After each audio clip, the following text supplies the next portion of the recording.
최근에 국내 유명 상조 회사가 갑자기 문을 닫았는데요. 다른 중소 상조업체들도 줄줄이 폐업하고 있다고 합니다. 네, 소비자들의 피해가 이어지고 있는데요. 어떤 문제가 있는지 또 피해를 막을 방법은 없는지 알아보도록 하겠습니다. 백성문 변호사 나오셨습니다. 안녕하세요. 네, 안녕하세요. 자, 안녕하세요. 자, 이게 지금은 좀 줄긴 했지만 예전에는 상조업체가 엄청 많았어요. 광고도 많이 하고. 네. 왜 이렇게 많아진 거예요? 2012년 기준으로 하면 309개였으니까요. 네. 상조회사 저희가 아마 그 방송이나 광고 통해서 아는 건 20개 안팎일 거예요. 네. 이렇게 많았던 이유가 이게 가입하는 사람 입장에서 보면 네. 나중에 이제 가족이 사망하는 경우에 장례 절차를 치러야 되는데 한 번에 목돈이 들어가잖아요. 네. 목돈이 들어가는 걸 다달이 조금씩 나눠내서 나중에 그런 사고가 생겼을 때 가족이 절 문제 없이 처리할 수 있도록 하는 그런 용이한 게 있는 반면에 네. 또 상조업을 이제 설립하는 쪽 입장에서는 과거에는 설립할 때 3억 원만 있으면 됐어요. 네. 3억 원만 가지고 설립을 하면 회원들만 모집을 하면 굉장히 많은 돈을 한 번에 가지게 되잖아요. 네. 네. 그걸 가지고 뭐 이 상조에 관련돼서 나중에 돌려주는 것뿐 아니라 다른 또 돈을 융통하는 그런 경우도 많았단 말이에요. 그러니까 돈을 모집하기가 좋기 때문에 상조업체가 굉장히 많이 늘었던 겁니다. 네. 그런데요, 2014년 앞서도 잠깐 네. 짚어주셨는데 2014년을 기준으로 점점 줄어들고 있어요. 심지어는 지난해 7월 이후에는 상조업체로 등록한 업체가 네. 단 한 군데도 없었거든요. 이런 이유가 뭔가요? 사실 2014년 기점으로 줄어들게 된 게 과거에 생겼던 상조업체들 내부의 재무 건전성이 이제 한계가 드러나기 시작하는 거예요. 네. 그러면 나중에 이 가입한 사람들한테 사고가 생겼을 때 돈을 돌려줘야 되는데 네. 이 돈을 돌려주지 못하고 하다 보니까 이제 나중에 하나둘씩 이제 영세업체들이 도산을 하기 시작한 거였거든요. 그러던 와중에 도산업체가 많아지면 많아질수록 어떤 피해가 생기나요? 이제 가입한 분들이 그렇죠. 돈을 제대로 환불받지를 못해요. 그리고 예를 들어서 영세업자가 이제 만약에 폐업을 하는 경우에 다른 좀 큰 업체가 이제 합병하는 경우가 있잖아요. 네. 왜냐하면 여기에도 일정 수의 회원수가 있기 때문에 합병하면 또 나름의 그런 실익이 있단 말이에요. 네. 합병하는 과정에서 이제 가입자 입장에서 불안하잖아요. 나는 A라는 업체에 들어갔는데 갑자기 어느 날 갑자기 B에서 상조회사 한다니까 싫으니까 탈퇴하려고 하면 아니, 그 전에 한 건 우리 못 물어준다 하면서 피해자들의 피해 규모가 계속 커졌었어요. 네. 그러다 보니까 정부에서 칼을 뽑았습니다. 그래서 이제 이 상조업체 관련해서 설립하는 자본금 비율도 많이 올리고 그 다음에 이렇게 인수하는 과정에서 예를 들어서 폐업한 데에서 환불해달라고 하면 이쪽 인수한 쪽에서 다 지불하도록 하는 여러 가지 이제 안을 내놓기 시작했단 말이에요. 그러면 네. 상조업을 하는 사람 입장에서는 이제 굉장히 힘들어진 겁니다. 그러다 보니까 계속 폐업하는 과정에서 말씀하셨던 것처럼 7월 이후로는 전혀 생기지 않는다는 게 만들기가 힘들어져 버렸잖아요. 이제 네. 그러니까 자본금 비율이 올라가기 때문에 만들기가 힘들어지면서 이제 상조업체가 새로 생기지 않는 겁니다.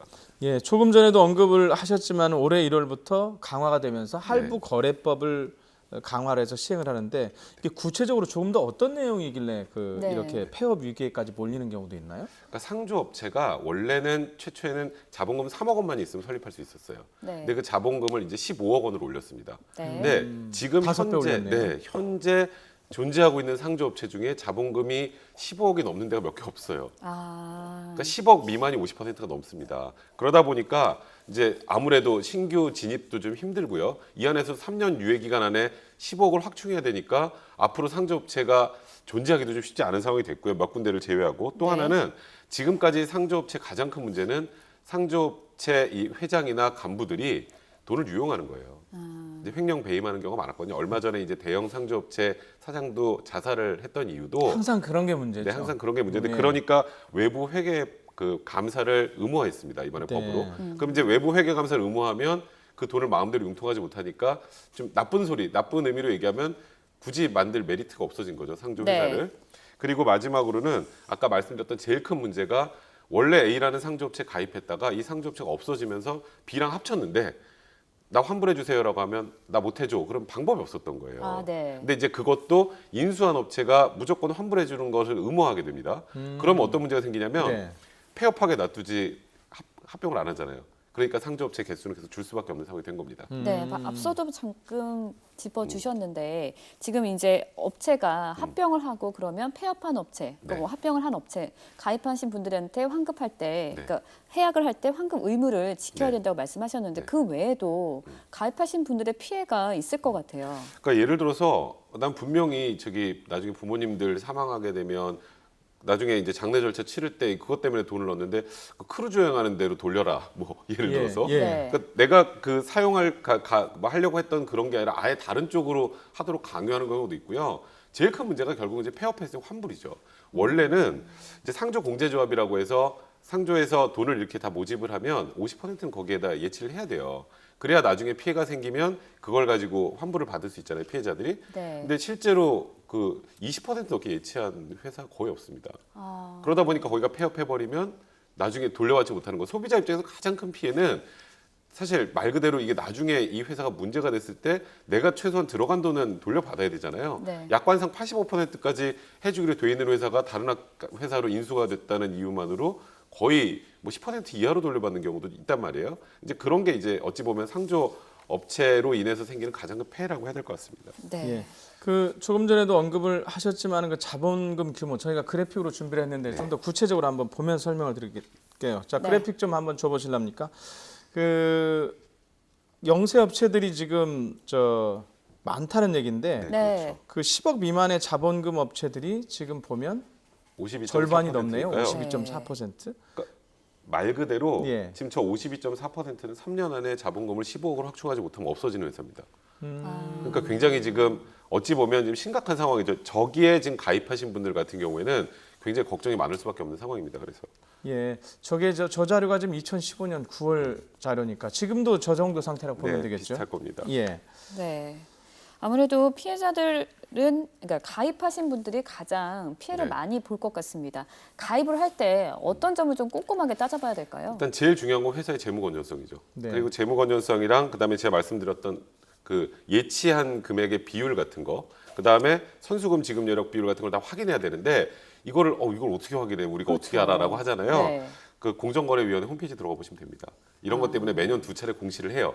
그 공시를 하는 걸 보고 꼼꼼히 따져보셔서 만약에 이 회사가 문제가 생겼을 때 내가 돈을 돌려받을 수 있을지 없을지 여부를 판단해야 되고요. 네. 대략 지금 가입자 수가 5만 명이 넘는 회사가 지금 총 219개 회사 중에 23개밖에 되지 않아요. 그리고 거기가 325만 명입니다, 회원이. 그러니까 네. 총 회원의 77% 이상을 여기에서만 대부분 다 하고 있단 말이에요. 그러니까 대부분 나머지의 상조업체들은 영세업체라고 봐야 되고 영세업체의 경우는 대부분 돈에 쪼들게 됩니다. 그러니까 이왕이면 가입하실 때 이런 부분을 보고 아까 지금 좀 전에 나왔던 그 공정거래위원회 자료 보면 네. 자본금 규모가 굉장히 큰 회사들 많잖아요. 네. 네. 그런데 가입할 경우에 아무래도 피해볼 확률이 좀 적겠죠. 그런 부분 꼼꼼히 따셔야 될 것 같습니다. 조금 전에 그 재무 건전성 말씀하셨는데요. 그거를 확인할 수 있는 방법 조금만 더 구체적으로 말씀해 주시죠. 그러니까 공정거래위원회에서 매년 2차례 네. 그러니까 이런 내용들을 전체 다 공지를 합니다. 홈페이지에. 네. 그러니까 이게 왜냐하면 상조로 인해서 2014년부터 이렇게 줄어가면서 너무 피해들이 많아지는 상황이 되고 무분별하게 난립한 상조들이 많기 때문에 소비자들한테 선택할 때 고려할 점들을 정확하게 다 명시를 해놓거든요. 그러니까 상조업체를 가입하는 취지는 말씀드렸던 것처럼 나중에 장래 당시에 목돈이 들어가는 걸 막기 위함인데 오히려 그 목돈은 목돈대로 들어가고 사전 피해만 생길 수 있기 때문에 그런 부분 하나하나 꼼꼼히 따져서 가입하실 분들은 가입하셔야 될 것 같습니다.